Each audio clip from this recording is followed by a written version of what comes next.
Patreon has just started a battle that they can't win, or it's better put that they have inflamed the culture war and made themselves a battleground. And what's going to end up happening is after the battle ends, Patreon will be a desolate wasteland. Now, it's entirely possible that this blows over for sure. But what we're seeing is that activists angry with the banning of Sargon of Akkad have started to prove that other podcasts in the top of Patreon have broken the rules to much more extreme degrees. And there are even some left-wing activists who are piling on now. It would seem that there are people on the left who are upset that Patreon doesn't ban the people on the right, and now there are people on the right upset that Patreon isn't upholding its rules for everyone. A lot of people have said that this is the end of Patreon, that they're going to lose all their customers. I don't know if that's true. But I can say that it's possible a cascade effect happens. Because as one person leaves and their patrons get mad, their patrons stop spending money on other accounts, those people then create alternatives, and it causes people to move over. The way I see it, you can ban people from Twitter and other people will be annoyed. But when you strip someone's income, you cause an actual panic because this actually affects people's lives. And we might see something similar to a bank run on Patreon. Look, I don't condone what Sargon said. I understand what he was trying to do. I still think it was a bad move. I think it was wrong. But what happens is, because Patreon isn't upholding any written rules and the rules don't make sense, it concerns me. It makes me scared that my income could disappear and I better get off platform before it hits me. So today, let's take a look at what's going on because there's some big breaking news and Patreon is looking at some serious trouble. But before we get started, head over to timcast.com/donate. The link will be in the description below, and you can come here to support my work. There is a PayPal monthly subscription option, there's cryptocurrency, a PO box, and I even have a shop where you can buy clothing that I've actually designed. Let's be realistic first.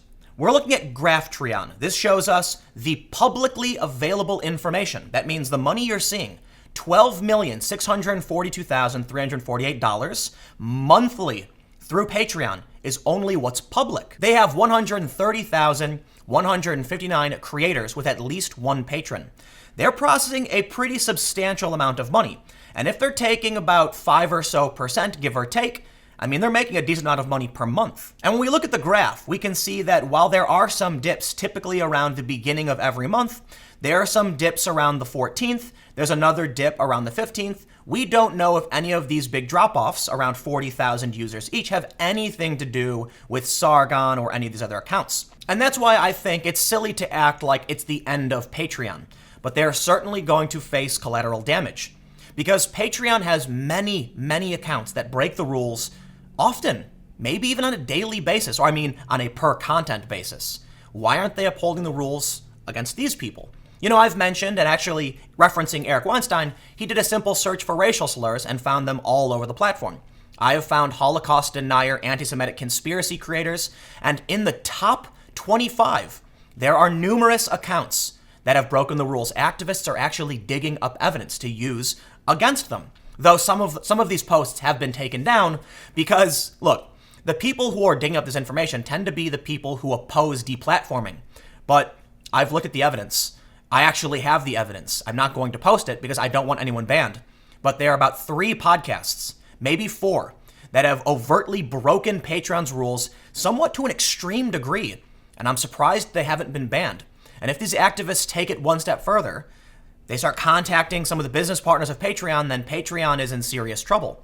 But the 5th largest podcast announced support for Dave Rubin and Jordan Peterson, and this is more bad news for Patreon. Sword and Scale is an award-winning crime podcast. They said, as the 5th largest content creator on Patreon, we do not feel the policing of speech should be part of the business model.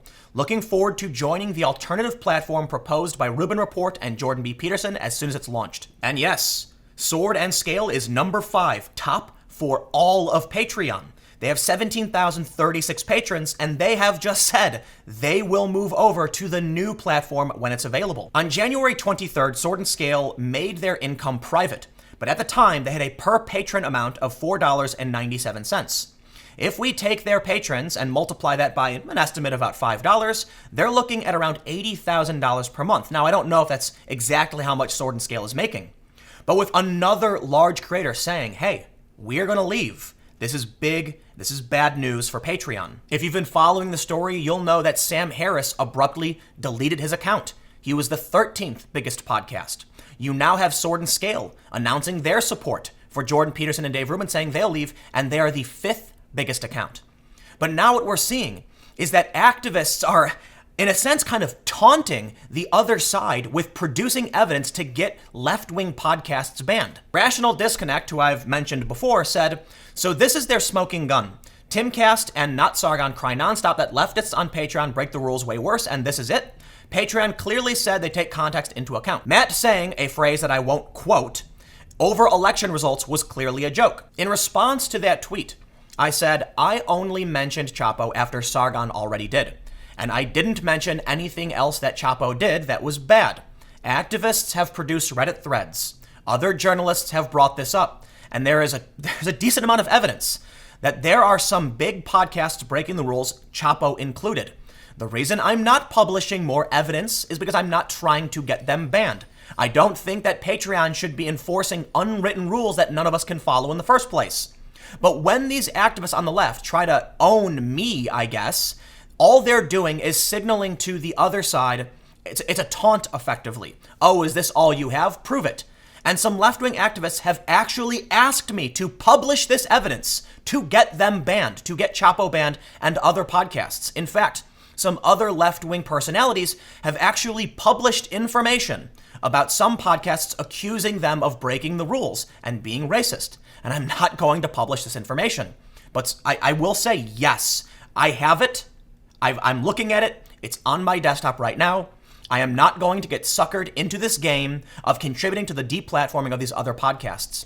But there's at least 3 that have overtly broken the rules, potentially 4. Another big problem that Patreon is facing, and why I say they may have triggered a battle that they can't survive. Another big problem facing Patreon, and why I say they started a battle that they can't win, is that the press keeps coming out about the story, even if the stories are negative for Peterson or for those pulling off Patreon. It is still negative press about Patreon. This story from the Daily Beast is rather interesting in its contradictory nature, but I want to read through it and provide some criticism, but also highlight the story. They say, stars of intellectual dark web scramble to save their cash cows. Conservative internet figures Jordan Peterson and Dave Rubin stand to lose tens of thousands of dollars over a Patreon controversy. Now, this story is rife with errors. For one, Jordan Peterson is not conservative, nor is Dave Rubin. They've both actually stated to the contrary. I don't know if you can just say someone is if they aren't, but sure, if it's your opinion, by all means say that. But I do believe that's factually incorrect. But they make some interesting statements that are, well, contradictory. Members of the so-called intellectual dark web are taking a financial beating and scrambling for funds because their followers are reluctant to continue pledging money on Patreon after the crowdfunding platform jettisoned another right-wing provocateur over hate speech. Fans of the internet's contrarian wing don't want Patreon taking a cut of the money they send to their foes for premium content and have stopped making pledges. There's an interesting point being made here. The money is being sent for premium content. This proves a point about Patreon. Patreon made a statement saying they don't host much content, but even the Daily Beast, in their criticism of the intellectual dark web, points out the purpose of Patreon is premium content, meaning, for the most part, what is being sold on Patreon is the funding of content posted to Patreon. And I want to take a point to highlight that numerous times on their website, they say, when you see a page on Patreon that you feel violates our community guidelines, please take time to report it. They say there is no room on Patreon for hate speech. And although this isn't definitively about on the platform, they do say you are responsible for all the activity on your account. Even the Daily Beast acknowledges the purpose of Patreon is for premium content. Although this is kind of a smear piece and it's kind of contradictory, they do make an interesting point. At least this shows the perspective of even those critical of the intellectual dark web, is that Patreon is a platform for hosting content. They go on to say, the boycott may be hurting Patreon's bottom line, but it's also hurting personalities like right-wing author Jordan Peterson, comedian Dave Rubin, and other big names who have resorted to begging their acolytes to keep the cash coming or are looking for another way to raise money. Peterson, for his part, in a video posted online Sunday, begged his fans to be reasonably patient and keep up the monthly payments they send him through the crowdfunding site. It's not so good for me on the financial front, said Peterson, who lost nearly 10% of his Patreon supporters over the past week. My business side is going, that's not great, Rubin added in the same video. Peterson, Rubin, and other pillars of the intellectual dark web, an amorphous group of conservative internet political personalities defined by their willingness to buck political correctness and tweak liberals, have seen their Patreon payments battered this month by a controversy starring one of their movement's own members. Now, there's a lot wrong with this article. For one, the intellectual dark web is kind of a facetious name, though it's pretty much being used far and wide by now, but there are many people associated with it who are actual progressives. Bret Weinstein and Eric Weinstein, for instance, are overt progressives who advocate for socially liberal policies. So it's not a conservative group. It's clear that this is trying to kind of rub it in. It would seem like the person who wrote this article doesn't like the intellectual dark web and is trying to paint it as though they're being seriously hurt by this. Before I get to the main point, I just want to say, Jordan Peterson is a best-selling author. He's making a substantial amount of money on Patreon. By some estimates, more than $40,000 per month, maybe even up to $80,000. If he's losing 10%, he's still making nearly $1 million per year or more, combined with all of his other income sources. Don't forget, he has a massive YouTube channel with 1 million plus subscribers. And the same could be said for Dave Rubin. While he's not making nearly as much as Jordan Peterson, I don't think painting it as though they're panicking is the right thing to do. This is more of an ideological battle. The intellectual dark web types want to set up an alternative for political reasons, but also for business reasons too. I think politics and ideology plays a big part in this. Like Sword and Scale said, we do not feel the policing of speech should be part of the business model. Sword and Scale didn't violate any rules. They're not super concerned. They're the 5th largest Patreon account, and they're still looking forward to joining the alternative. But the important point about this article is that while you may be in opposition to the SJW types, or whatever you want to call them, the regressive left, it's important to realize that even among these leftists who are criticizing Jordan Peterson, they're acknowledging that Patreon is facing controversy, that their bottom line is being hurt, and that overall, this is just damaging for the company.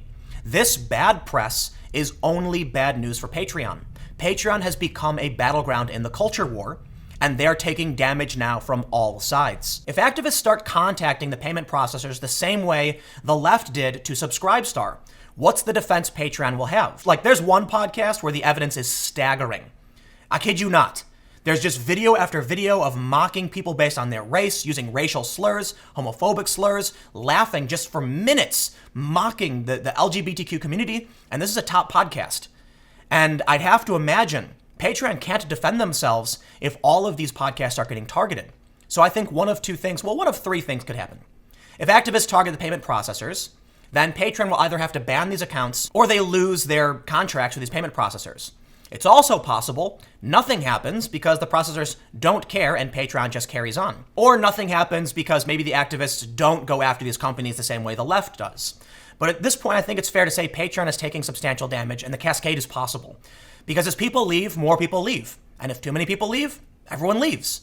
The issue I take, just to clarify, is not that what Sargon said was defensible. I don't like what Sargon said. I won't defend it. He shouldn't have said it. I believe in forgiveness. But I also think it's important to point out the rules don't say anything about off-platform content. To the contrary, as I've shown you, it says on-platform numerous times. More importantly, Jack Conte said to me in a statement that I published on Twitter that it's not clear. In that case, it means your money is not safe on Patreon. At any moment, they could ban you for something that isn't on their website. To reiterate, Sargon said something I do not appreciate, that I would not defend. But it wasn't against their rules. They said to me it was not clear that he broke the rules. So why did they terminate his income on Patreon? I'll say it again. Your money is not safe on Patreon. Someone could upload a video of you to their channel and they could claim that because you do collaborations like everyone does, you are responsible and you will be banned. And that means your income is gone. And there's a big difference from being banned on Twitter from having your income taken away.